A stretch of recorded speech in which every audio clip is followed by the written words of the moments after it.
काहे कि जीसु ही पापरु मुक्त करि पारिबे अन्य माने काहे कि करि पारिबे नाही।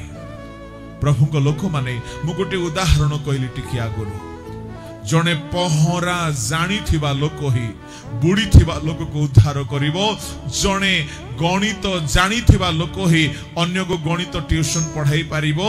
जने इंग्रजी जानी थिबा लोक ही न जानी थिबा लोक को सिखाई पारिबो। से परी जे पाप करी नाही जे देखी नाही जीवन रे पाप नाही से ही पवित्र आउ से ही पापी को उद्धार करि पारिबो। धरा पृष्ठ रे आकाश तळे मनुष्य मानक मध्य रे एपरि जणे मात्र अछंती जे केबे पाप करि नाहंती। ताहांक ठारे पाप नाही, ताहांकर जन्म पवित्र, ताहांकर रक्त पवित्र। एणु करी से ही परित्राण करता ही पारिबे आउ केही नाहंती। हालेलुया।